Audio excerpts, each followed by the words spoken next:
Welcome inside Black and Gold. Steve Geller and Jeff Nowak here with a Week 6 edition heading into another NFC South rivalry game. Tampa Bay coming to the Superdome, noon kickoff on a Sunday, and got a new quarterback coming under center. There's been a lot of the buzz right now. Obviously, you have what fans have been wanted, and guess what? Your wish has been granted. Spencer Rattler, starting quarterback for the Saints now on a 3-game skid, looking to rip them back into the contention in the NFC South. Is it a buzz or is it a... We could go on and on with that. Yeah, Rattler, baby. It's Rattler Mania time. We're going to talk a lot about that in this first segment. We're going to talk a little about injuries first. Then we're going to get into that. Then we're going to bring in JC Allen, second segment, covering the Bucs. I know he's been dealing with hurricane stuff, so we'll get caught up with what that whole situation has been. Them dealing with Milton. They've been here since, I believe, Tuesday, or at least the Bucs have. I don't know where JC is. We'll find that out. But the Bucs have been here since Tuesday, getting ready. And so we'll get the lowdown on what they're dealing with. There's a lot of injuries that they have as well. It's one of the first times this season that I felt like both teams were equally damaged by injuries in terms of what, at least the length of the injury report. So we'll talk about that. Final segment, we'll get into X factors. I thought Joe Woods had some interesting insight on what they're dealing with. Third down defense in particular has been a major problem. And I think a lot of us are getting caught up in red zone defense instead of like the actual problem, because the Saints have the number 1 red zone defense, which great. But I would much prefer you don't let them into the red zone at all, which that's a third down defense problem. And that's been rough so far this season. So we talked a little about that. So we'll get into that in the final segment. But first segment, let's go through injuries first. So if I had to guess right now, and keep in mind, we're talking Thursday morning. So there's a Friday injury report that hasn't come out. We'll get an idea of what those guys are looking at, but that won't be in this podcast. So obviously keep that in mind. But first 2 days of practice, no Pete Werner, no Cesar Ruiz, no Lucas Patrick, no Will Harris, no Derek Carr. I don't expect... I should say I don't expect 4 of those guys to play. I don't expect Werner, Ruiz, Harris, or Carr to play, obviously. Carr's already been ruled out. But Lucas Patrick, it's tough to say because he's constantly playing through injuries. So who knows? I'm not going to sit here and say, well, Lucas hasn't practiced the last 2 days. He's not going to play because he didn't practice Thursday or Friday or Saturday last week, and he was in there. So I don't know. We'll have are you saying there's a chance we get Taysom? Oh, no, I just forgot to put him on the list. He's been out for so long that I've completely spaced out. Like, no, we're not getting Taysom. There's no way. I didn't think so. I was just curious if you had maybe heard there was progress on the rib fractures. No, I was making this list earlier, and I said, "Is there anyone else?" And you didn't say anything, so I was like, "Oh, that must be the list." Anyway, take some time. It'll be sad if obviously not having him another game. I just think obviously a big key to the offense. Well, yeah, and the problem is, you don't have him this week, and then it's not like you have much time. Like you're playing another game in less than a week, so if you're not ready for Sunday, it's not a given that you're ready for Thursday. I think that's, what are you going to gain over 2-3 days? Maybe you're holding a guy out with hopes that with a couple extra days you can get him back. And I do think that to some extent you do have to do that. You have to plan for 2 games in a week. You can't just say like, we'll worry about Thursday when Thursday gets here. You do have to have a little bit of forethought. The Saints have been practicing outside the last 2 weeks, and I think that is kind of geared at, hopefully some better injury prevention. They're looking into it. There's been a lot of soft tissue stuff this year. Losing Pete Werner during a Friday walkthrough, you're just like, what the hell is happening? Like we have to find a way to figure this out. I think it's league wide though. I don't just think it's Saints. And for me, it comes down to the off season and getting ready now with the different OTA and training camp schedules and regimens that you put people through. It's not as tough anymore. So the guys' bodies aren't as conditioned. But I don't buy it. Obviously nothing proven there, but it makes sense to me. We can say that, but the last 2 years, it's been better. Like the last 2 years, the soft tissue injuries have been better. You've had a lot more impact injuries. You had like torn ACLs and shit like that. But the hamstring pulls, stuff like that had been lower. So something's going on this year where that number has skyrocketed. And maybe it is coincidental and maybe it is all related to that.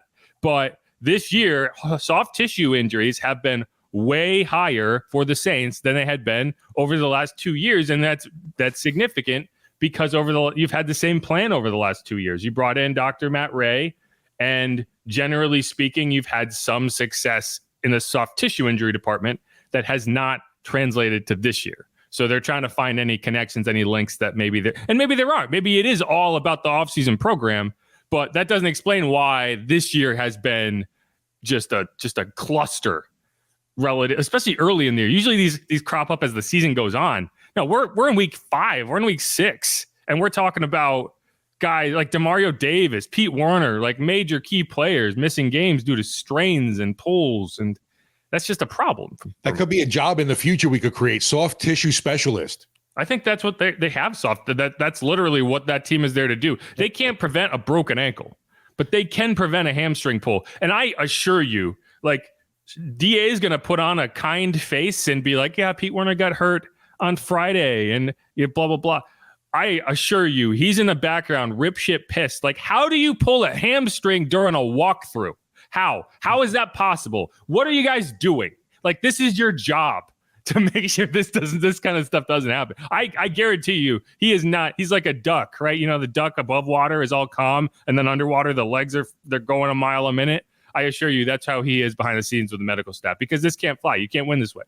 But he's been like that too, unfortunately. It's been the roller coaster of Pete Werner. And then it's like, we see him do great, ends up getting an injury. He's got to work his way back, ramps up, doesn't look like the same guy, then starts to look good again, and boom, something like this happened. I don't know. It's unfortunate for Werner, obviously, and that linebacker position right now. It's created a lot more questions that we had anticipated for this year, because with Willie Gay too. But at least he's back. I was going to say, there is some good news. You got Willie Gay back to a full participant this week, which on Thursday, which is a really good sign that he'll be available to play on Sunday. Now, he'll probably have something. I would imagine he's wearing something to cover that hand. Good. But, I would guess that you have a procedure and the doctors say, I need you to avoid contact for this amount of time because it'll damage whatever, there's a potential for it to damage whatever we just fixed. And I know people would prefer if he just put a club on it like Patrick Willis and Navarro Bowman and played through it. If the doctors say that's a no-go, then that's a no-go. And but either way, full participant on Thursday, very good sign that you'll get him back. And that makes me feel a little better in terms of if you can't have Werner out there, you at least have a veteran, experienced linebacker, not relying on Anthony Orji just throwing him in there and saying, good luck, kid. Because that's what happened on Sunday. Like, and I can't think of a worse scenario for a young player to get their first major experience and going out to Arrowhead and dealing with Pat Mahomes and Travis Kelce and all those guys. Like, that was a big impact in that game on the defensive side. Literally birthed by fire, right in the NFL. Welcome, like you said, Arrowhead, Pat Mahomes, prime time. What you got, kid? And they do have fireworks at that stadium. So even like I would say that's not the correct use of literally, but it's one of the few stadiums you go to where there is actual fire. Anyway. But other good news, Rashid Shaheed dealing with a hip injury. He was a DNP on Wednesday. It was a walkthrough, not a real practice. So whatever. He was limited on Thursday. We talked to him. He said it's fine. He's going to play through it. We'll see how that goes. It is a problem for me in a little bit because we're talking about Spencer Rattler. Not getting the reps with Rashid this week is not ideal. I would like to, I would have preferred him to be out there so that, because those deep balls are timing and just, he did say that he feels like Spencer throws a really good deep ball. He says he puts a lot of air under it. It's the type of deep ball he likes. When you're a guy who can run under a ball, you want it out there. You don't want it to be a line. So I don't know. And that's not one of the things that drives me nuts. And we'll talk a little more about this is like people being complimentary of Spencer is not inherently people being negative about Derek. That drives me nuts. Like you're not asking him, hey, what does he do better than Derek? You're saying, what does he do well? And that doesn't come with an automatic caveat of everyone else does it poorly. I wish it didn't, because then we would get more direct answers from the coach so that every answer he gives you does not have to be. And Jake does that too, because that's annoying. But either way, Shaheed, with that QB battle going on right now too, he has to be like that. So yeah, obviously you got to imagine Hayner's kind of stewing about this, whatever, how I would feel a little slighted after getting to come in, obviously in relief, and then you thought maybe you'd be in line for this start. And now Rattler's the guy, so you got to, obviously keep the fences mended with your young QBs. You don't want to have any kind of, I guess, lack of confidence in your game and what you've actually shown the coaches so far. It just, for whatever reason that we don't know exactly either, that they are going with Rattler. Obviously, the mobility factor has been brought up, but I think it's more than that. I mean, I think he's just a better prospect. He's a higher ceiling player, and with a plan, Right. like I don't want to throw him in. I don't want to throw a rookie into a bad situation. But if I can come up with a plan and give him a fighting chance, I feel better about Rattler than I do Haener. I just think he has a higher ceiling. I think that you look at Rattler and Haener, and I look at Rattler as a guy who has a pro starter upside skill set, and I look at Haener as a guy who's like a probably a career backup in the NFL, but a high quality backup who you feel comfortable if you put in there can find success. And they drafted Rattler, they feel good about Rattler, so they're going with Rattler. And I think it's a delicate situation because what the odds are you're going to need Haener. The odds are, hey, what if Rattler can't hack it and you have to go with the other guy, or what if Rattler gets hurt and you have to go with you're going to need Jake. And what I will say about this is you're at least keeping Jake in a static situation. He's not changing how he's preparing. He is still the backup. So you at least have a guy who's comfortable in that scenario. So is Alvin the emergency QB this week? That's a good question. They don't have one. Yeah, I guess Alvin would be that guy. Maybe Taysom, but Taysom's not healthy, right? So if both those guys go down, I don't know what they would do. Either way, just a couple more. Peyton Turner back to practice, and you're giving him shit. I think that's you can say whoop-de-doo, but if we're gonna give the guy shit for not being out there and not being healthy, I'm like, oh, he got his 1 sack, now he's done for the year. We can't also be like, who cares when he comes back? Because that's what we've been complaining about, that he gets hurt and he never comes back. Well, he's back.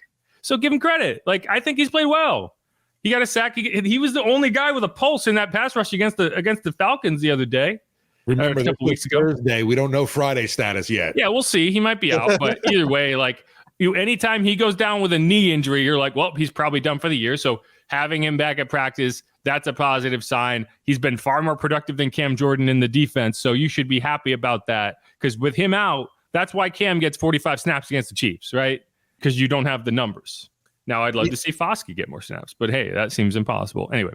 No, that you mentioned Foskey. That's another puzzling, thing on the roster that I just don't understand how it's shaken out so far with Jamal Williams. I've mentioned that before at running back, but the defensive line, they need as much help as they get. So I'll definitely be happy if Turner can return, because you have mentioned when he's on the field, we've seen him make a little bit of impact plays, and anything going against, Baker and the Bucs right now is welcome ammunition for. Obviously, it looks like a defensive battle. You hoping that this one comes down to in the Dome. Right. I need guys who are going to get on the field and make an impact. And right now, Peyton has been one of those guys who has made an impact play. Right. And so I'm not going to, I think we're giving Peyton a bad rap because you've already quit on him. But if he's a talented player, when he gets out there, he can make an impact. So I don't know. Yeah, y'all are being mean for no reason to Peyton. All right. Kendre, another question. I can't say. I do not know whether Kendre Miller is going to play. They were doing a walkthrough the other day, and he was kind of just standing off to the side. So that's not a great sign to me. But he's been out there. He's working. We'll see. That's all I can say. I'm more hyped about that, honestly, because please help Calvin Kamara. SOS, save our Saints. I would love for Kendre to get in there, but it's clearly something's not clicking with the coaching staff and Kendre, and right. I don't know. Where they have one more week to make that decision. Maybe they say, hey, we're going to hold off this week. We're bringing back for Thursday. I don't think they're going to just say, hey, your season's done, buddy, go away, which would be the case if you don't put him on after 21 days. He would be done for the year. So we'll find out. But either way, I can't say definitively whether he's going to be out there, so I'm not even going to pretend.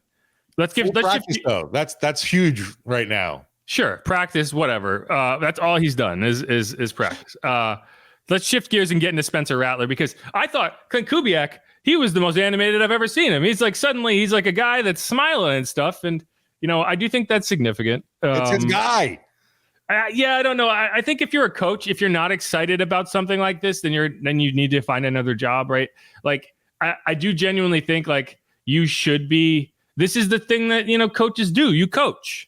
Right? This should be it's a challenge, and it's one that, by all accounts probably will go poorly. Let's be real.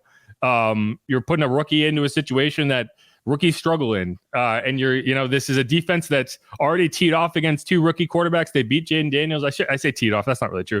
They beat Jaden Daniels in week 1 in a game that looks a lot better than it did back then. And they got off the last 2 weeks, though. I'm sorry? They've been teeing off the last 2 weeks. Hurts and Kirk Cousins, they abused. Well, not really. Kirk Cousins threw for 500 yards. They got to him at least. I think he was sacked at least 4 times. Yeah, he got sacked, sure, but they also allowed him to throw for 500 yards. No, for sure. How much abuse there was, but they also got beat by Bo Nix badly at home. So I would say they understand how to go beat a rookie quarterback. Well, they did once, and then they didn't the other time. So I don't know how you take that. But Klint talked pretty extensively about getting Spencer into the lineup. This is kind of what he said on his ability to relate to teammates and kind of that leadership mentality that I don't know. I can't really say I've seen it yet, but it's a good thing to hear from the offensive coordinator. That experience watching him practice and stuff. Yeah, definitely. I think there's a level of maturity there. You have to when you're on multiple rosters, you got to make new friends. Relate to a lot of different teammates, and you can tell that he's just comfortable in his own skin and comfortable talking to the guys and communicating and just being one of the guys. I think he's got a really cool personality. Him and Jake both. Those guys are. When you're a quarterback, you got to be able to relate to the whole team, and you got to have a little moxie to you, and you got to have confidence. And Derek Carr, Spencer Rattler, and Jake Haener all have that. Is that something you ever have to kind of sit down and kind of talk about, or is it all football? If you do, I think you're in trouble. If you do something, you got to, hey man, I need you to be excited today and relate to your teammates, and and I'm being serious because you've been being around enough guys. It's just like me asking you, to change your personality. Guys have a certain personality to lead and to be the front man of an organization. That's a real tough quality to have. Not everybody has. So I think it's something that God gives you. Your mom and dad help develop it, and then you develop it through college football. And so that's why all 3 of our guys have that. Yeah, and I think that's important. And I need you to understand, we're going to play another clip here, but this is the most animated, that, you might feel well, what are you talking about? I've talked about this. Klint Kubiak does not give you anything. The fact that he even made a joke there is telling of he's kind of fired up. You could tell. But yeah, no, that's good to hear. It's kind of what we heard throughout camp. Here's a clip of Bub Means when I asked him during training camp. What have you seen from Spencer from that time to now, having gotten a chance to work with him? Hey, that boy's good. Whenever he gets an opportunity, you're gonna see what I see, because that boy is special. He got a special arm. I believe he's gonna be a great pro. And that's kind of what we heard from every time I asked someone that question, and I asked a good number of the young players that question because they worked with him a lot, and they all kind of said the same thing. They were you're gonna see, when he gets in there, you'll understand. This guy's arm is special. It is not make believe. We're not making this up. And that's not everything. Arm talent is not everything in the NFL. But it does help you bridge some gaps for sure. Yeah, obviously, it's going to come down for Rattler, the poise, the being able to stay calm in the moment, making the right decisions. As coaches love to say, execution is going to be, vital. But the state of the offensive line is obviously concerning, but it was with Derek Carr around too. No question. That's going to be a problem. He's going to have to manage that. And what I'll say for Spencer, and maybe this is part of the reason you go with him this week, is Spencer understands how to play with an offensive line that's going to get you eaten alive. That's what he did throughout his entire college career, at least at South Carolina. They never put a functioning offensive line in front of him. And, the results kind of showed that. But he at least understands, hey, this is how to operate when you're going to be under fire all game. So, that mobility, it's one of the things that I criticize him a little bit in terms of, I thought he scrambled a little too early. He gave up on the pocket too early on plays in the preseason. And that's one of the things that I think he needed to work on. So we'll see if that he does that again in this game, because I do need him to scramble, but I need him to do it in the right moments. One more, going back to Klint Kubiak. And again, the guy is just having a ball up there. He even said the word swag and then thought better of it and immediately tried to walk it back. This is actually a very funny clip from him. Yeah, that's not something that I'm really worried about. I think we're worried about giving him success, and that's not something I want him to be worried about either. I want him to go play the game, and if you're worried about your leash and when you're coming out, if you make a mistake, I think you're going to be in trouble. And again, that's something that I think if you make it to this level and you're playing quarterback at this level, you're probably not worried about that, because you just got to have a little swag and you go play, and bad stuff happens and go to the next down. Same with us as an offense. lose some games. Who cares? Nobody. We got to go to the next play, go to the next game, and we get a chance to do it. 2 games in a couple days here, which is great therapy. So I'm looking forward to those 2. He's got it. He's got some swag, man. He's got a natural easiness about him. He's comfortable in his own skin, and that could be said about Jake Haener. He's got some swag too. You guys been out to training camp, see him lead some of those 2-minute drives, and see how fired up he gets, ripping touchdowns. So really cool part of those 2 guys' personality. Did you notice, when did you first notice Spencer's swag? Is that something in the draft process that even comes out, or how does that come out? I don't want to overplay the swag thing. It's like it's a nice thing to have, but at the end of the day, are you producing? And you could have my wet blanket personality, and it's about producing. Yeah, those guys got to produce, no matter if they, no matter what their personality is. I need you to understand. For Klint Kubiak, that is essentially like a stand-up comedy special. That was awesome. That's the level of humor he's brought to these press conferences so far. But I think, I don't want to overplay that, just like I don't want to overplay the swag thing. But I do think it shows you, hey, he's a little fired up. He's having a good time with this. And again, if you're a coach, if you're an NFL coach, and you don't see something like this as kind of an exciting challenge for your own coaching chops, then find a different job. Because this is what you live for. This is what you're doing. This is why you do this job. I got to imagine too, obviously draft night, that Kubiak had some kind of input on this pick. So to me, there's a little more excitement. All right, it's kind of like, the toy on Christmas. I finally get to use it. Right. No, I mean, you don't draft a guy like that if you don't feel like, hey, this can be the guy. And I think that's part of the reason you go with Spencer over Jake, because this is the guy that this offensive coaching staff chose. Right. If you don't feel convicted now to go with that guy, then why would you draft him in the first place? Right. And I think that's frustrating for Jake Haener. I'm sure that is frustrating for Jake Haener, but that was always kind of the writing on the wall of hey, this is not the staff that, it was the fact that he was able to stick around and kind of carve out a spot is telling of how good of a job he's done and how much his coaching staff does like him.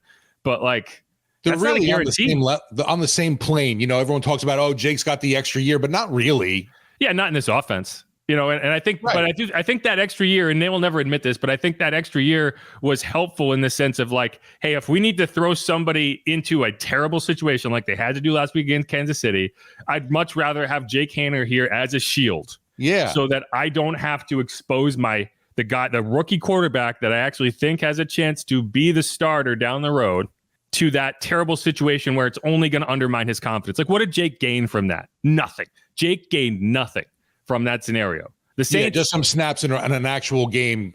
Yeah, gain some game tape, maybe, right. And I think hey, no offense to Jake Haener, but that's the scenario that they created, and he's done a good job and he's worked hard.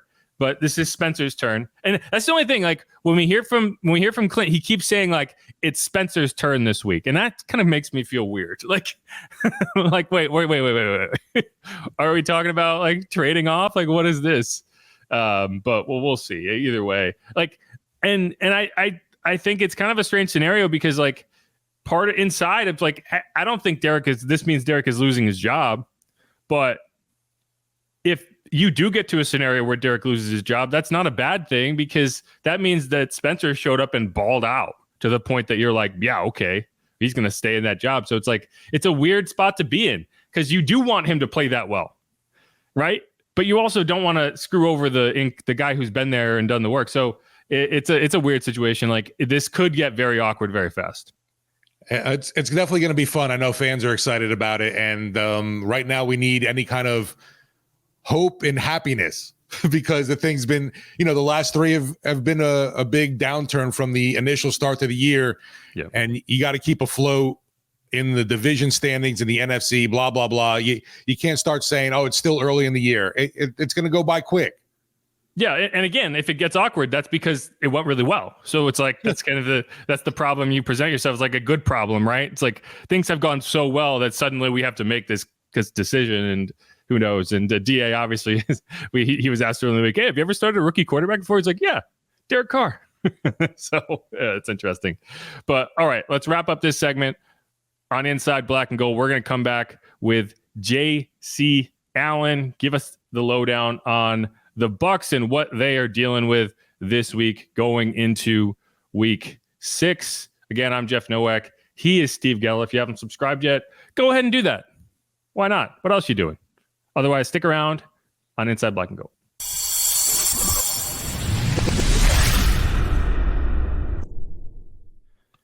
And we're back on Inside Black and Gold, getting you ready for week 6. Saints 2-3 hosting the Bucs 3-2. The Bucs have actually been in New Orleans since Tuesday. They evacuated ahead of Hurricane Milton. The same can be said for our guest, J.C. Allen. He's the host of Pirate Parlay, a podcast covering the Bucs. He's also the Bucs insider for Sports Illustrated. I know you're currently displaced, and that's why you're audio only. How you doing? How's everything going for you this week, man?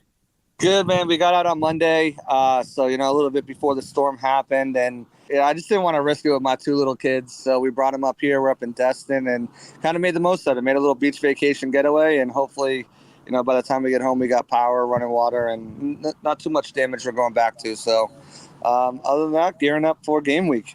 Yeah, and we know all about that. Like we've dealt with hurricanes, so we completely understand all the craziness you're going through. But just for what have you kind of heard from the team? Obviously, that's an awkward situation for the Bucs themselves. How do you feel like they're handling that situation? Yeah, so some of the guys have been through it before with hurricanes, obviously the veterans, but even some of the younger guys who were in here in 2022. I remember the Bucs had to evacuate to Miami ahead of the Kansas City game. Right.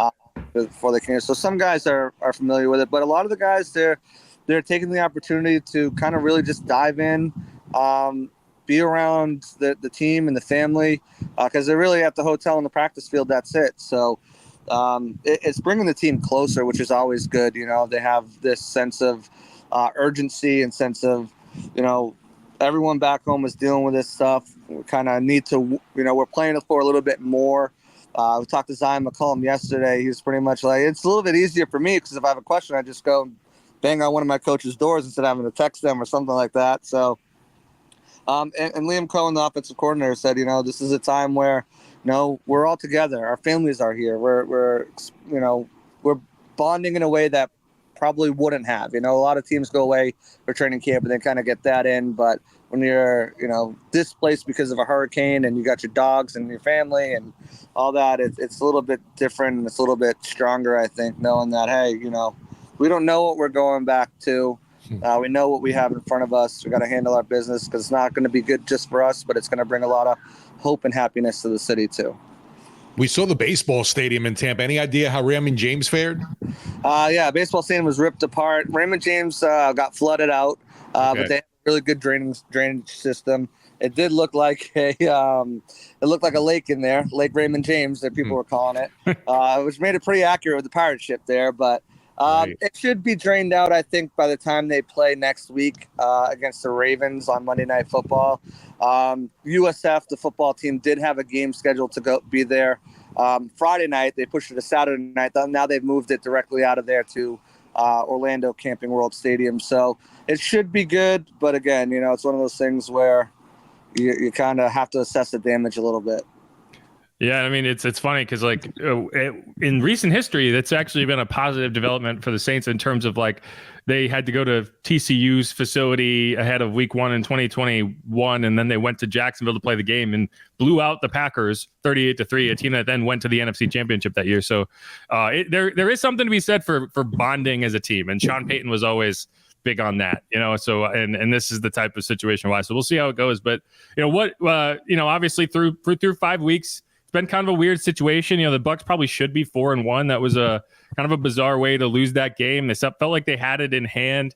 What has been your read on that Bucs team, particularly the offense with Liam Cohen and Baker and kind of switching up from Dave Canales? Is it the same system? Have they made any significant changes, or what's going on there?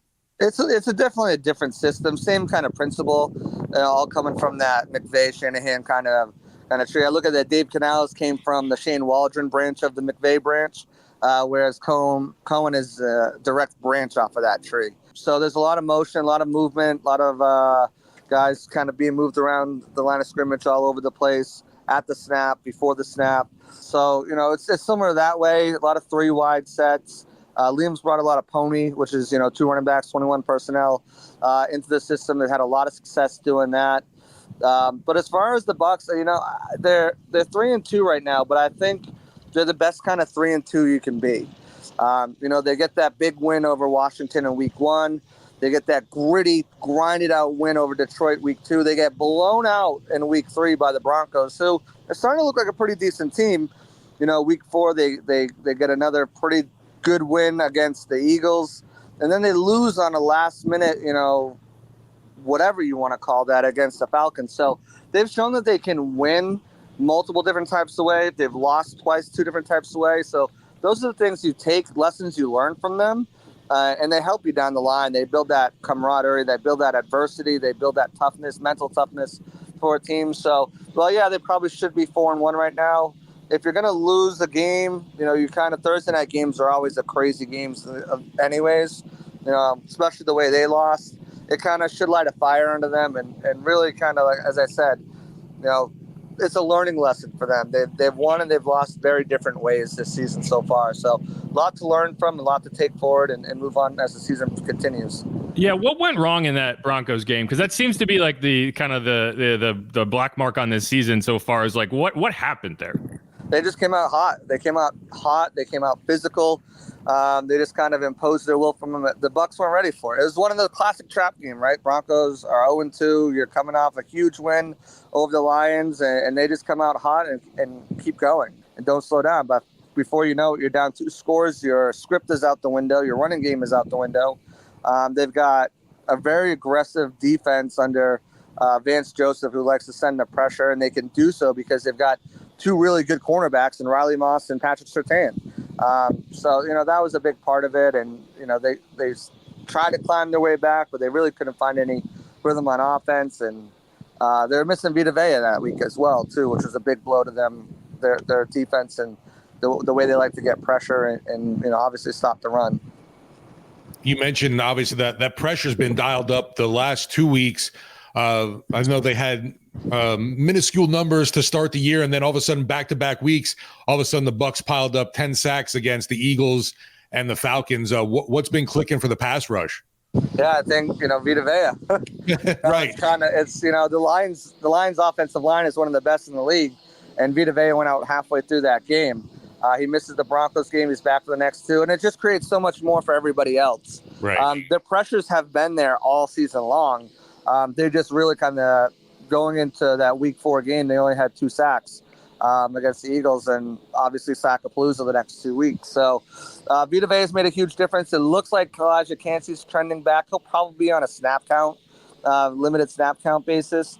But, having those guys back opens up everything else for the edge rushers and for the linebackers and for the, the blitzers coming in, whether that's nickels or safeties or corners or whatever Todd is sending, opens up a lot for everybody else in that system with having a guy like Vita Vea in there who you have to account for, not just as a guy who can stuff the run as a nose tackle, but a guy who's a heck of a pass rusher as well. Yeah, the Bucs injury report. It's. I was saying to Steve earlier. I don't think nice is the word, but I appreciate that the Saints finally go into a matchup where the injury reports are almost even in terms of the number of players on them, right? Because every week, I think the Saints played the Falcons. They went into that game and they had like 10 players listed. The Falcons had 1, or no, maybe it was the Eagles. Either way, it was like, how do you have 1 player hurt through any week of football, let alone 3 or 4? But if Bucs have 12 players listed, a lot of them are full participants, right? Only a few DMPs, but one of the guys I'm interested in, Rashad White, was limited. Anytime you see a running back dealing with a foot injury, that's obviously significant. He was limited on Wednesday. He was a DMP on Thursday. So the first question is, do you expect him to play? And the second question is, is that maybe even not a terrible thing because Bucky Irving has been better anyway? Like, what's your read on the running back room right now? Well, it's hard to say without knowing today's practice whether he'll play or not. I think he's dealing with a midfoot sprain. So, those are things you kind of don't want to mess with. It's not as bad as, Liz Frank or anything like that, but it's in that realm. So it might be best to sit him. And as far as, Bucky Irving was dealing with a hamstring the last 2 weeks, he looks good to go. It's hard to say who's outplayed who. I think it really, when you look at it, break it down, the Bucs are still learning this wide zone system, inside mid wide zone system. They're a lot better as a blocking unit, as running gap and duo. And for Bucky, that's what he ran the majority of the time in Oregon. And when he's on the field, he's getting a lot of those calls. So it's kind of like the catch-22 where, Bucky's having more success because he's getting the calls that the line is running, that they're blocking better at the moment. Rashad's had a lot of success too. So I think right now it's just a 1-2 punch. Like, they can both beat you in different ways. Obviously, Rashad is one of the better receiving backs. He had a 56 or 58-yard not a touchdown run, should have been, but a run last week. So they both have had very explosive plays on the season. You hope Rashad's there because, again, his receiving prowess and his pass blocking, which a lot of people don't talk about because it's pass blocking and it's not sexy, but he's one of the better pass blockers in the league, especially when, having to chip guys off the edge, not just, in the pocket pass protection, but coming out, chipping guys and moving out into open space. He's one of the better ones to do it. So if they have to go with Bucky, they'll got Sean Tucker as well, who's had some flashes so far, especially through the preseason, but he's had some opportunities in the regular season. Obviously some big runs last week in the return game, but also some good plays as well in the receiving and running game too. So they'll be ready. We'll see if Rashad, we'll see when the injury report comes out tonight, but I think going forward, I don't think it's anyone's game to, run starting job to lose. I think it's going to be continuation of both of those guys being used all year. The big one for me, JC, on the injury report too, just curious, Antoine Whitfield Jr. dealing with a foot issue. I know he's been limited in practice. How's he trending for the game? Well, they need him to play because right now Christian Izzy and his replacement is trending not to play. He's dealing with a elbow and a groin injury, hasn't practiced the last 2 days. As we know today, Friday is the day. Right. You practice, you're playing. If you don't, you're probably not. So, other guys have been limited who are trending to play, like Jordan Whitehead. We'll see, what Coach Bull says today after practice. He usually gives us the rundown before the injury report, who's playing, who's not. But I think they need him back, especially if Izzy can't go. For me, the bigger name on the injury report is Graham Barton for the Bucs. Their starting center, first-round pick, has been made a complete difference for this team up front. Robert Hainsey obviously has plenty of experience, but he doesn't have the same anchor, and he's not the same player guy like Graham Barton is. So if you lose him, that's a big one. And they're also down several receivers too.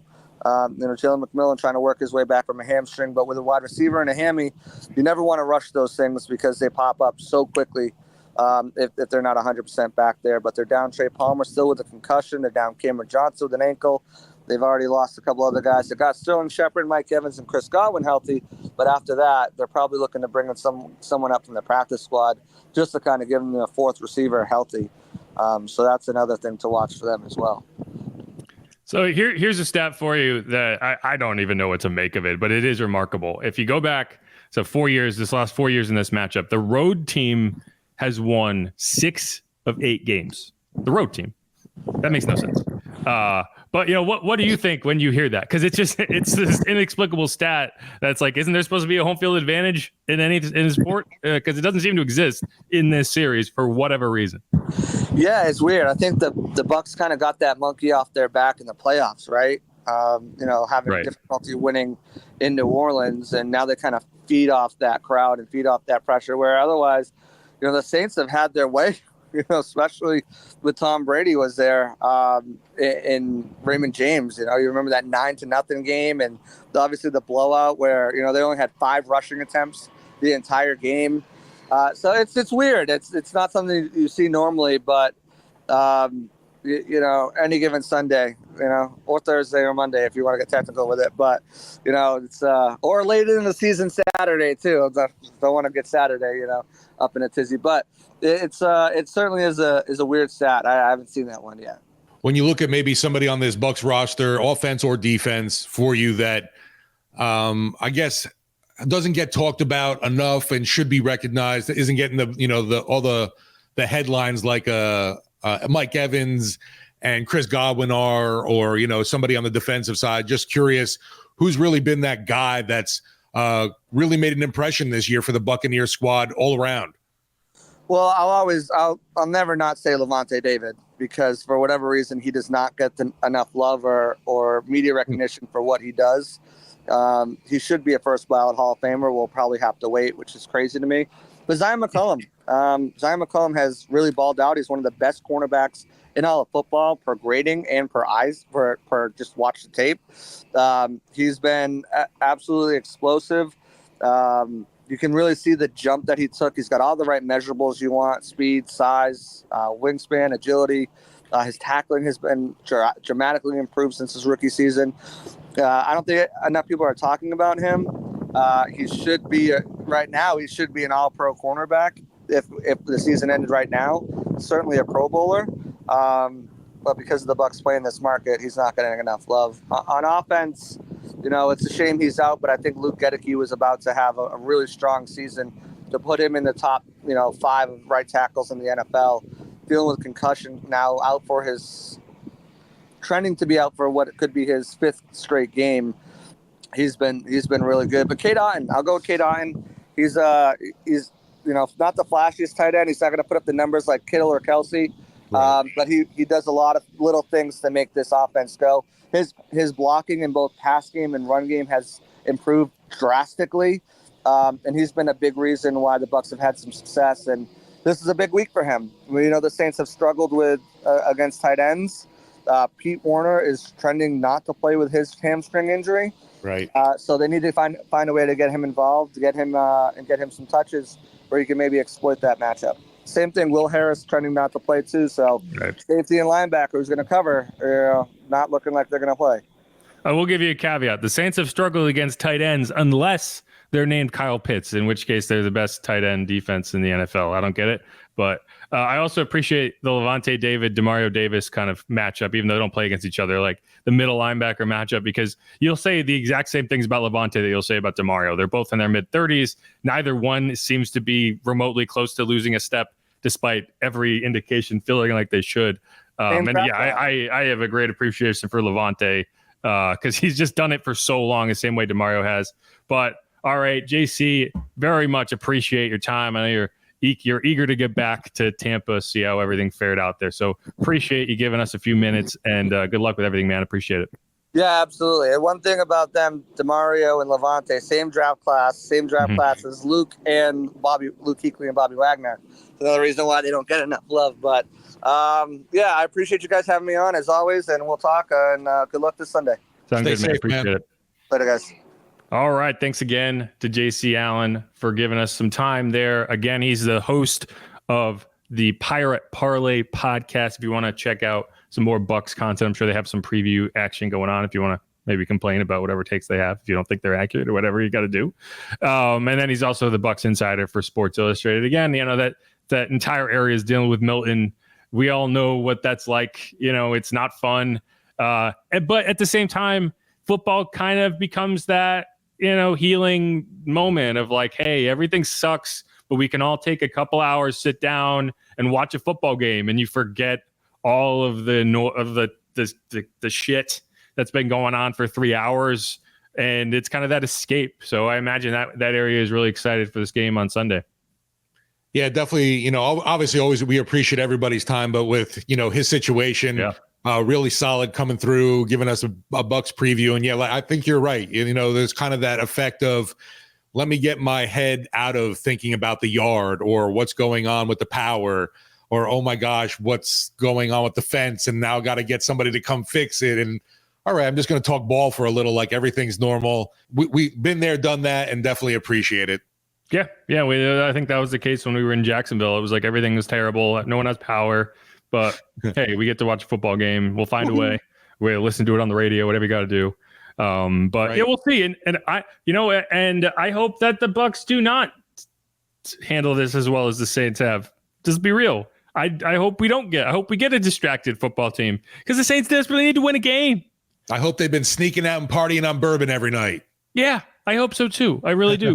Because if we get the Saints in Jacksonville version of the Bucs in New Orleans this week, that's a problem. Because you lose this game big, now all that excitement about your young rookie quarterback is going to start to wane, and you're just going to be like, man, this season's getting really close to being over, and you can have Sean Payton walking in with a death blow on Thursday, a couple days from that.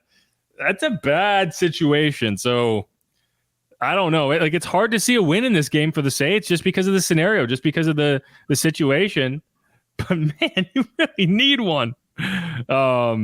I don't think the Saints are, I think there was this hope at some point that you could maybe get a look at Spencer Rattler. I don't think they ever wanted Derek to get hurt, but I don't think they're mad that we're getting to see Spencer this year in a kind of trial run scenario. But I think, this is the last situation you wanted it. 2 games in 10 days. This is the worst. You would, if you had to pick, if they were like, hey, Derek's going to miss 2 games at some point, you get to pick when it is. This would not be that time. You would never in a million years, if you had to rank any 2-game stretch on your calendar of which is the least, the time you would least like this to happen, it would probably be, we're going to play a game on Sunday, a must-win divisional game at home, and then we're going to have Sean Payton rolling into town. That's positive. Hey, they're both in the dome at least. That's on the good part. That is the one thing that I'll say is thankfully these are home games. Yeah. If you had to do this last week, if you had to send, I bet they would have picked Jake Haener if it was last week, because you not giving a guy a chance in that game. And that's no disrespect to Jake. Again, no, and that's rough for anybody. Obviously. I do think whether they'll admit it or not, they were using Jake as a shield to avoid having to put Spencer in a bad situation. I genuinely believe that. They will never admit it, but I genuinely believe that. And we'll see how it goes. But either way, I hope I'm wrong. I'm hoping that Spencer shows up and is elite in week 1 of his rookie season or his first start ever. And my longstanding take that rookies always struggle, even the top picks in their first few starts, goes awry. But we even saw that with Jaden Daniels. Everyone's in love with Jaden Daniels now. Mr. I only throw to the right side of the field. But even he struggled in week 1. No, obviously there's a ton of CJ struggled in week 1. Look at CJ Stroud. Look at what he did in week 1 last year. He was bad. Anyway, I'm hopeful they can ride this some kind of positive wave, do enough in the run game, and eke out a victory at home against a division rival to keep, I hate to say keep season alive, but just to keep up with the Joneses in the division, because I've said it before, I don't want to be talking at the end of the year of, well, they are still in contention for the NFC South, but if this, and this has to happen, I don't want the BS scenarios. Yeah, you don't want hey, if you win your final 5 games, you might get in. That's what we've been the last 2 years, and that's always a terrible situation because we know they're not going to win their final 5 games. It never happens. But anyway, all right, let's wrap up this segment. We're going to come back, break down some X factors for this matchup. Saints 2-3 hosting the Bucs 3-2. It could be a situation where everyone in the NFC South is 3-3. Heck, it feels like the entire NFC is 3-3. There's only 2 or 3 teams. Even though the Seahawks started 3-0, they're 3-3 now, right? The 49ers 3-3. 3-3 is not a death knell, but if you can't get there and you're 2-4, man, it feels like there's a lot of teams in front of you right now, and there's a long way to go, but it gets late early in the NFL. There's not that many games. We're already more than a quarter of the way into the season. Exactly. I don't want the bullshit. It's still early. It's still early, but you gotta you're at the point now where you gotta start showing signs. You can't be going the wrong direction. You gotta be the 49ers had a really rough start. You had all the injuries. You still don't have Christian McCaffrey. Heck, they just lost Jordan Mason last night. I don't know what he's gonna do. But you see a team that's ascending, and the Seahawks should feel terrible because they're going the opposite direction. You see a team that started high and then they're descending. And if you're the Saints, I just need you to level out, right? I don't need everything to be fixed in week 6, but I need you to stop the descent. I need you to pull out of it before it becomes a death spiral. I know this is kind of a weird Top Gun analogy, but I think it works. If you don't pull out of it soon, there's no pulling out of it. All you can do is hit the eject button. Come on, Maverick, and survive. I think this analogy works. I do. The tailspin. Yeah, we're there, and to lose another 4 straight, then you go into the division, use your second straight to a divisional team you think is going to be fighting for that top spot. You don't feel good, obviously, going forward on a short week with big bad Sean Payton coming to town and what he's going to end up bringing. Agreed. Agreed. But all right, let's wrap up this segment. We'll be right back on Inside Black and Gold. Thanks again to JC Allen for coming on. Subscribe. Stick around.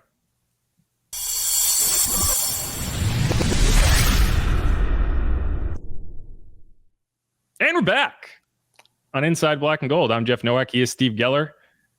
Thanks again to JC Allen for coming on and giving us the insight on the Bucs. But in this segment, we're going to be talking about Saints X factors and who could swing this matchup positively, negatively, however it works out. We'll figure it out. Saints 2-3 hosting the Bucs at 3-2. We'll start on offense. We'll start with you, Steve.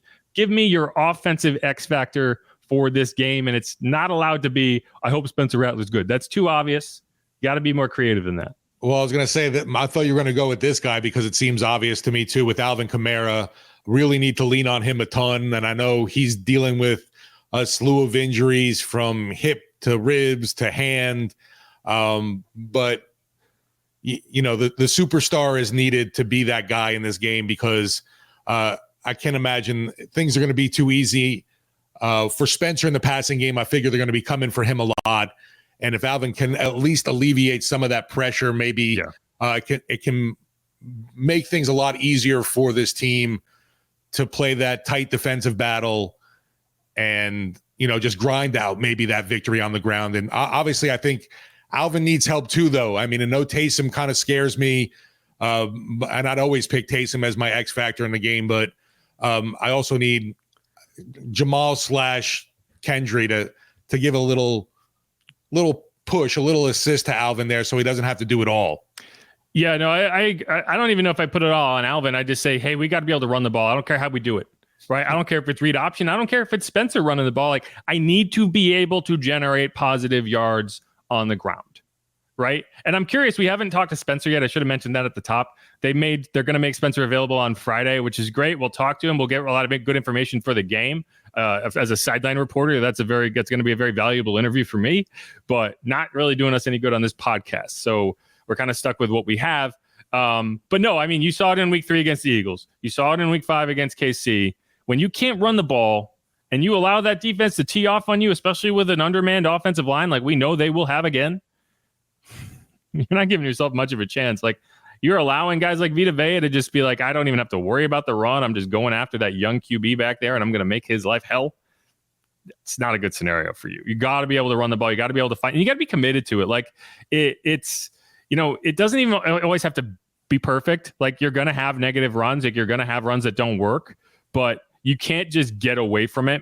And I know that KC was tough because you were not on the field at all, and that's going to be something we talk about a little bit when we shift over to defense. But like, you have to be willing, even in so you look at that touchdown drive they had in the first half, like they gained 2 yards rushing the ball in that drive, but they did stay committed to the run to the point that you could use that to your advantage, right? Like, you ran the ball 3 times on first down, and then when you went to a shot play, you know, it looked like it could work for you, right? You were able to hit Shaheed downfield, and like, you got to stay committed to the run to be able to get to your play action, to be able to keep the defense like one step slow. And, you know, obviously it'd be better if it worked, but even if it doesn't work, you can't just give up on it, especially in this scheme. It's just not going to work for you. Like, you don't want to run 100% of your snaps out of the shotgun and just, I don't know. It's not a good scenario if you can't run the ball. For me, my question is, what is the comfortability factor with the receivers in week 1? And the reason I'm a little concerned about that is, for example, you're running mostly 20, 21, 12 personnel. You're only having 2 receivers out in the field most of the time. And by and large, Spencer and Rashid have not really worked together. Rashid Shaheed. Like, Rashid was hurt a majority of camp with a hamstring, I think he had another injury. I can't recall what it was, but like, he missed a lot of time in camp, and Spencer got half the reps that the number 2 would typically get because you were doing this competition thing. So even by those standards, even when Rashid was out there, Spencer really didn't get a lot of time working with him. Now, he did get a decent amount of time working with Chris, and there's that clip that surfaced of like, during camp, Chris was asked, hey, what do you, when Chris Olave is on the field, I throw to him. That's what I'm going to do. That's the plan. It's simple. Like, he's out there, get him the ball. And that's the right mentality to have. Noted for fantasy football this week. Especially after last week when, for whatever reason, just did not get any targets. You got 4 targets, 2 catches, 10 yards. There were a couple, like, it's tough to say he didn't get any because there was a 30-yard completion that got called back on a penalty. There was another play. They were trying to get him the ball and the pressure got through. And so, like, it's not that the plan was to not throw Chris the ball. It just kind of worked out that way. But still, if I'm sending a rookie out there, I want him to understand, like, that's your star receiver. Feed your star receiver. Find ways. Now, you don't want to throw terrible balls that get intercepted. And that is one thing that Spencer, I think, has in his DNA is he has that kind of magical arm. But do you get a little overconfident in that sometimes? Like, we've seen that with Pat Mahomes in the past. Like, he feels like he can make any throw at any time. And sometimes it's like, actually, he can't. No one makes that throw. Not even the superhero quarterback makes that. I was about to say, with great power comes great responsibility. That's the having that arm talent. So he's got to be smart. But again, like, my question is, when you try to go deep to Rashid, how comfortable are they together? Like, Rashid's not really practicing this week because he's dealing with a hip injury. Now, maybe he's a little bit more comfortable with a Mason Tipton because Mason Tipton was a guy that they would have gotten a lot more work together. But Mason was a guy who was hurt all throughout camp, right? He missed all 3 preseason games. So it's not like they had any connection. A.T. Perry, no longer here. The Saints cut him to make room for Connor McGovern, and he ended up on the Broncos practice squad, which is honestly kind of hilarious because A.T. Perry was drafted by the Saints with the pick that they got in the trade of Adam Troutman to the Broncos. So now he is on the Broncos, and he's on their practice squad. I'm sure it's like, Sean trying to mine him for information. But, I don't know how much information he necessarily has. I have everything in that deal now. I gave away nothing. Yeah. But I thought this comment from Kubiak is very telling of why, he's speaking relative to Spencer Rattler. But I think this is honestly more telling of why A.T. Perry is no longer here than anything else. Spencer, is there still, even all the preparation you put in, seeing him in practice, is there still, even for you all, an element of the unknown when you put a guy in a game for the first time? Yeah, there is. But there's not. I haven't met a whole lot of gamers. What they do in practice is usually what happens on Sunday, and so that's why we're confident with this decision. And that's very much like we heard that DA say that relative to AT. It's like this coaching staff does not believe in the concept of like, oh, you didn't get it done in practice, but you show up in the game and ball out. They don't believe in that. And I think that's part of the reason that you weren't willing to wait out A.T. Perry. Well, he's going to have a field day with Sean. Well, right. Like I don't see him lasting there very long. Right.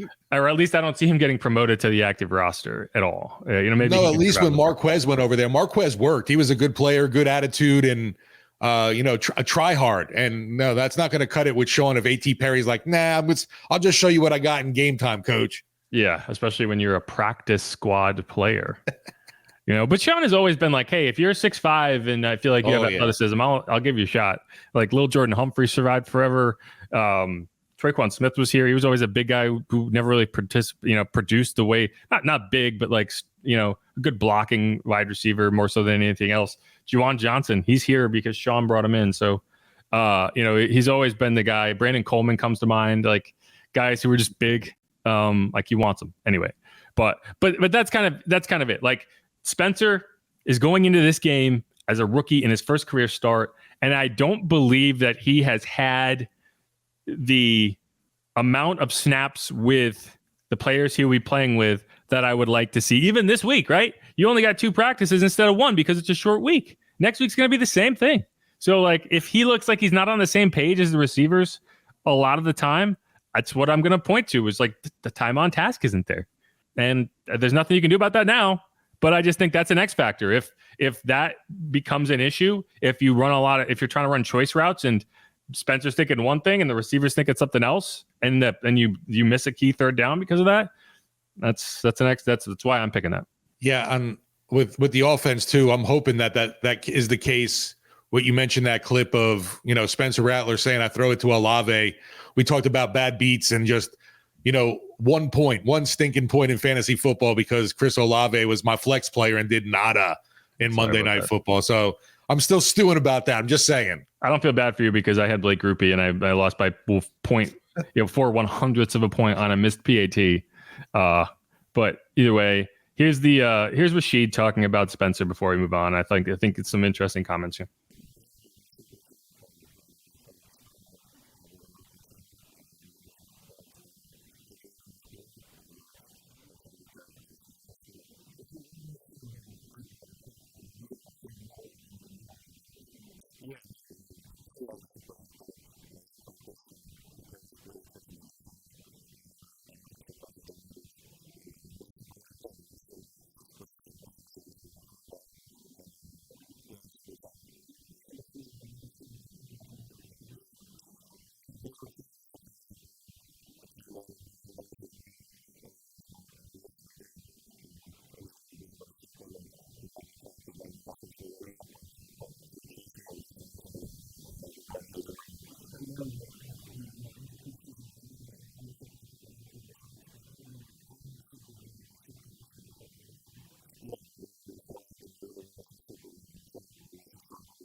But yeah, again, if they can catch, like, a big part of the Saints offense this year has been when they have had success, it has been stretching the field. And that's what Rashid does best, is stretch the field and force defenses to, at the very least, stay way the hell back to defend against it. And if they don't feel like they have to do that because these guys aren't clicking the way that they probably would 2-3 weeks from now, that's a problem. So we'll see how that goes.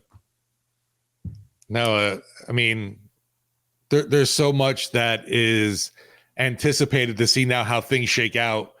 And yeah, it's a little scary too, just considering obviously Rattler's first go here, but I don't know, something about the guy, like everybody keeps saying, that makes you want to believe he can get the job done. And I don't know, we've seen crazier things happen. So I'm hoping we get like a little bit of that mojo, that swag rubbing off on folks. And I don't know, I felt like you saw some of that in the preseason. The offense just looked like they were a lot smoother with him running things than Hainer. And like, I don't know, it's about guys trying for one another too. And who knows? We'll see what happens here. But I don't think all is lost just because, you know, Derek Carr isn't playing in this game, obviously. I do think we are kind of over, you know, I think we have kind of graduation goggles a little bit with that preseason though, because like you look at the numbers and the numbers aren't good. No, nothing spectacular. He completed like 52% of his passes. He had a couple, I think he had at least one turnover. I don't know if he had an interception. He had that fumble. So like, it wasn't perfect. Like, I don't know. I hope he proves, you know, that he proves my theory wrong that all quarterbacks struggle, or rookie quarterbacks struggle. But and we'll see. Just the arm alone, I'm just saying, for me, that's what does it too. It's like, I'm excited to see what he can do. But I see. I don't buy that because, like, why do you think these guys get picked in the first round? Do you think their arms are made of jello? No, these guys all have elite arms. Like, that's not how it works. Like, elite arm talent is not the only, like, we'll see. But the idea is like Caleb Williams, elite arm. You know, like, he's struggled early. You know, he's playing better now, but he's struggled. So no, but like I said, I'm just getting the excitement level, and at least, you know, folks aren't being super negative going into this game, man. I'm excited too, and I'm excited for the positivity that will emerge regardless. And I have a feeling that, like, if now for whatever reason, hey, the offensive line being tissue paper has not been a valid excuse for the first 5 weeks, suddenly it'll be a valid excuse for a lot of people. But either way, let's move to the defensive side of the ball. What is your defensive X factor? We talk about running the football. We got to stop the run too here, because I don't know. It just seems there's been too much leaky yardage, and then seeing a guy, you know, the ancient wonder in Kansas City being able to rattle off yardage, you know, and Kareem Hunt. I didn't think they were going to get gashed as much by him, and it just seemed way too excessive. Wonder? And even obviously we've seen Saquon Barkley. So I don't want to chalk that up there, but just the run defense overall hasn't been very good, sadly. How old do you think Kareem Hunt is? 30. He's 29. Yeah, there you go. The ancient wonder. It's not like he's like Frank Gore with the I thought I was Dolphins. playing 2020 Madden. I don't know. Yeah, I mean, Kareem Hunt has been decent wherever he's been. He's just, since he got kind of talked off the Chiefs for all the shit that went down, he just hasn't had, like, he's been backing up Nick Chubb, and but he played well when Nick Chubb went out. So, I mean, I don't know if the ancient wonder is, like, he was good the week before too. But yeah, it was amazing. Just a dude they picked off the street, and of course he has that success because he's in Kansas City. Yeah, I think like understanding. I think what Kareem Hunt is really good at is like understanding how to work with Pat Mahomes. Like, I do think it's not you think like, oh, you throw any running back into that situation, they're going to have success. Not really, because you're doing a lot of your work out of the shotgun. You're getting a lot of these kind of zone read type, it's not a guarantee. Like Clyde Edwards-Helaire has struggled there mightily. And well, so Clyde's, like there isn't Clyde's dealing with other issues too. Yeah, sure. But like even, I mean, it's just from a running back perspective, it just hadn't been good. Right. And like, but Kareem, for whatever reason, he just understands that system really well, and he's able to operate within it. And that there's a factor there, because that's a kind of a weird run scheme when you're operating almost exclusively out of the shotgun. And anyway, but no, I agree. The running defense hasn't been good enough. The numbers are a little misleading. They're actually 9th in the NFL in rush yards allowed. They're middle of the pack in yards per carry, but that's kind of misleading because you dominated in weeks 1 and 2. It's like, it's hard to look at any stat at this point and feel like, well, this is very indicative of how things have gone, because the 2 games you won were so lopsided. Like the Saints are still up in the top, and they're not number 1 anymore, I don't think, but they're up there toward the top of like scoring offense. Right. They've like, wait a scored minute, what? 12 and 13 in 2 of their last 3 weeks, right? Like, but that's when you win 2 games and you drop 40, and that's going to skew things. So the season long stats are tough, but I agree. The run defense hasn't been good enough. Like, and it's the hard nosed run defense. Like, they've been pretty good at limiting explosives in the run game outside of that one Saquon Barkley run, which, that's the deal. Like, you can bottle him up all day and he's suddenly going to break it. And I wouldn't say they bottled him up, but, no, it's been a problem. Like Tyler Algier, for example, like you were not able to stop him. He was averaging 7 yards a clip, and they got to be better there. But for me, it's third down defense. That's been my issue. Is third down defense. And I asked last week was gross. Yeah, I asked Joe Woods about this, and he agreed. This is what he had to say. In terms of getting off the field, is that something that, third down defense, is that something that's been an issue, or is that more of a Pat Mahomes thing? Like, how do you look at it? It's been an issue. Something we actually addressed this morning with the whole group. But it's really tackling the quarterback, too many missed tackles. I know we played Philly, we missed a tackle. We took 13 more plays, and we would have been off the field. So those plays add up. We might have took 50, 60 extra plays just because we simply missed a tackle. We didn't get the quarterback down. We had him in our grasp. So it's really more of us just finishing in space. And again, we watched several plays today in the meeting on third down. Yeah, and this is a good example. Like I was saying, like those numbers kind of lie to you a little bit. Like if you look at the Saints' third down defense, they're allowing conversions on 37% of third downs. That's not terrible. That's kind of middle of the pack. It'd be like ranked 17th in the NFL.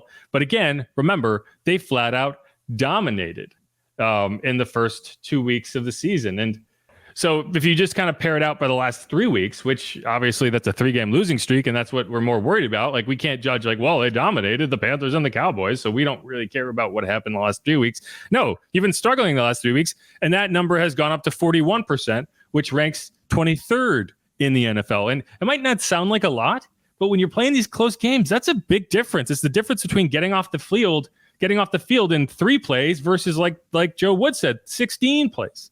It's the difference between your defense being fresh in the fourth quarter and your defense being completely gassed in the fourth quarter. You don't lose the time of possession battle by 20 minutes. You don't stay on the field for 40 minutes your defense doesn't stay on the field for 40 minutes of a 60-minute game if you're getting off the field on third downs. It's the difference between, hey, you forced a punt versus you allow to drive into the red zone, then they settle for a short field goal. Now, 25% red zone defense is great in terms of not allowing a touchdown conversion. That's where the Saints are right now. They're number 1 in the NFL.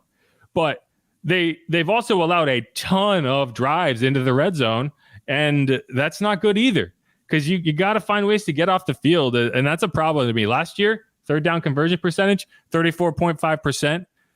That was number 4 in the NFL, right? And you got to get back closer to that, because that's a problem to me. Because your red zone defense, it's not going to be this good all year. Like, you're going to regress back to the mean a little bit.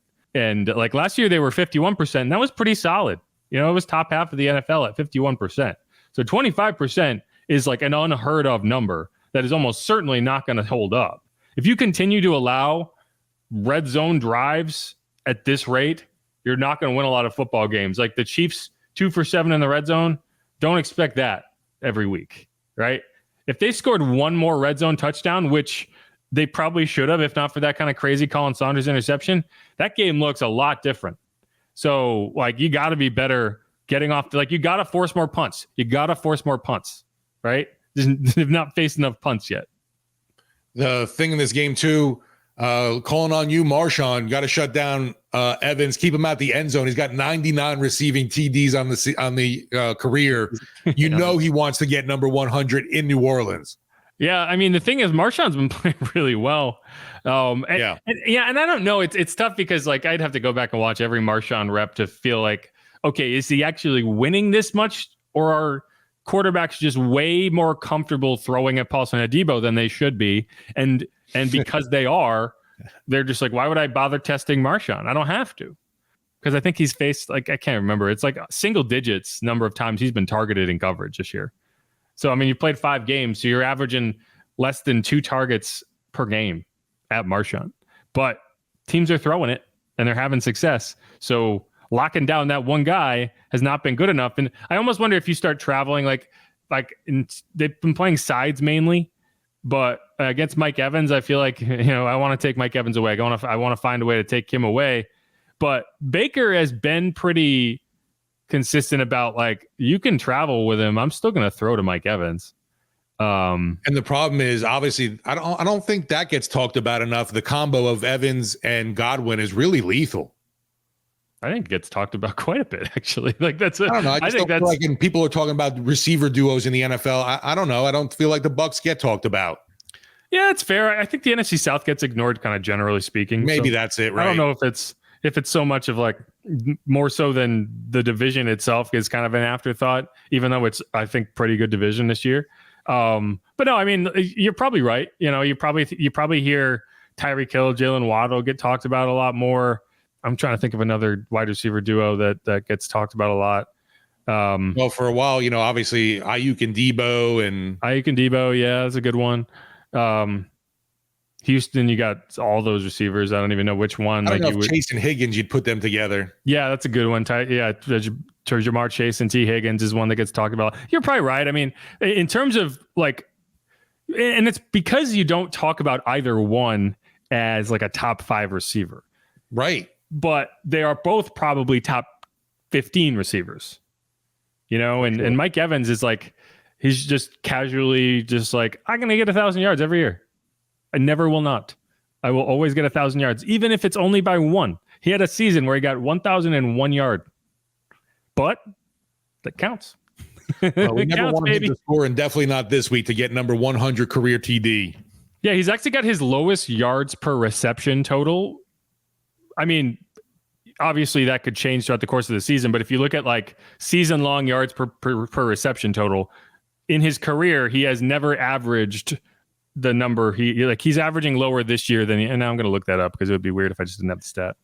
Well, Baker definitely has hooked up with him 5 touchdowns. So that, like I said, that combo together has really been working. And that obviously with year 2 with Mayfield, they just seem to have that better hookup on both sides.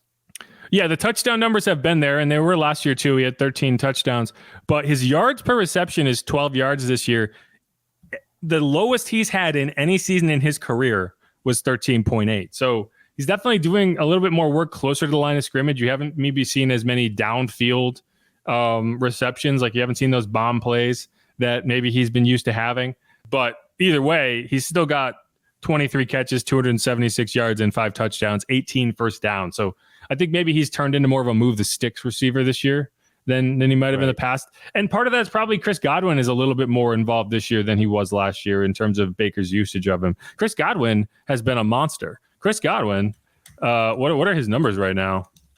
I've been trying to trade for him in fantasy like all year long, and no one will budge. And I feel like he would have been an easy guy to get in the draft if I was like, yeah, I'll go for Chris Godwin. Yeah, he's got 32 catches for 386 yards and 3 touchdowns. So like he's right there too. Like it's a very productive duo. I think you're right. But yes, how the Saints handle that is going to be tough. Like it's tough to shut both of them down. I hope Paulson's practicing not being so handsy. I just don't want Paulson matched up on Mike. I just don't. Give me Trey Palmer. Go cover Trey Palmer. I do not want to see Paulson matched up on Mike. I would much rather see Marshawn shadow him across the field.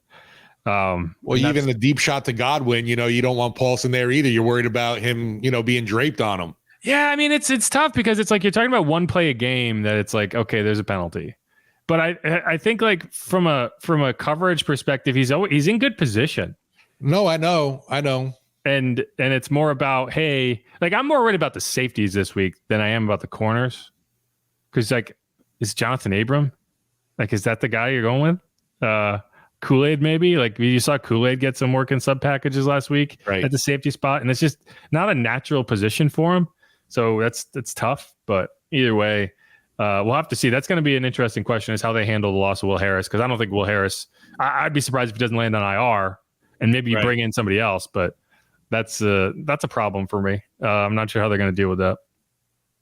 It's the brawl with the Bucs, definitely Sunday at noon, and they're always tight divisional games. I don't expect this to be any different. I loved what Scott Shanley talked with the guys this week. I think on the second guest show on way back on Monday, he was just even saying, "Hey, would be a nice time for a defensive score. Doesn't mean you can't score. Pick six, scoop and score, something like that with this team to help out the young quarterback." And I really feel like that or something in the special teams return game he's going to need to have that some kind of magical extra boost to get you to a victory, at least in this game. I'm not talking about covering with points. I want to come out with a win. I don't care about the betting part. I mean, I'm going to have to take issue with one thing you said. What's that? That these games are always close. Because the Bucs Saints games have notoriously not been close. And that's true on both sides. 9 of the last 10 matchups have been 2 scores on the final scoreline. It definitely doesn't feel like that. No, it doesn't. But one of those was 9-0. Right. Right. But that's 2 scores. You can't get 9 points in one drive. I tried. So, I mean, and it's been a weird. I talked to JC about this. Like 6 of the last 8 games have been won by the road team. 9 of the last 10 have been double digits one way or the other. So it kind of does feel like, it's not necessarily been close. Even both games last year, like the road team dominated. So I don't know. It's a weird game. It's what makes it really tough to gauge.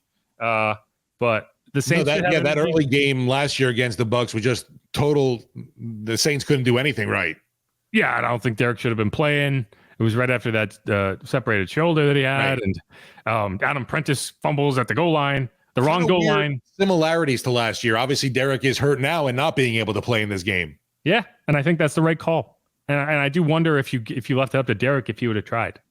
Oh, it. I definitely don't think he's the type to want to sit out. I agree. Like he may have ultimately not been able to play, but I think that's part of the reason. I said this on Wednesday. It's like I think part of the reason you made this announcement so early in the week is because it's out there trying to protect him from himself. Yeah, because I would not question for 1 second if you gave him the opportunity to try to play through it. He would be out there every day testing it out, trying to play, and then you would have to like late in the week be like, sorry, actually it's going to be the other guy. And that's that. I think you're better off giving Spencer kind of the full week. This is your job. This is your chance.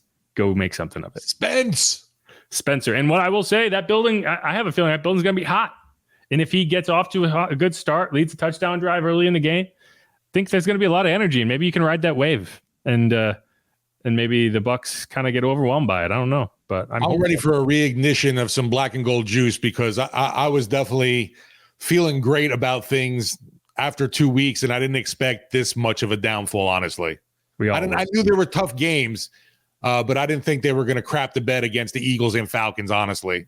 I mean, I thought 2-3 was a very likely outcome, but I just did not see this kind of 2-3, right? Like, I'm pretty sure if I go back to my season projections, they were 2-3 after week 5, but it was not the way they got there. But anyway, so we'll see if you like. But here we are. Again, if you can come out and you can find a way to win this game and you're back to 500, and that game against Sean Payton is not like do or die, then I feel okay about it. If you're 2-4 and then Sean rolls into town, I feel very, very negative. And obviously, this game against the Bucs is way more important just because it is division. You got to win this game. You got to win this game. You got to. And if you don't, which is a very good chance you don't, you start playing the death march, right? Yeah, this is like I said, this death spiral. Anyway, yeah, you don't want you can hit the eject button, but sometimes you hit this thing and you die, right? That's what happened in Top Gun, right? Goose.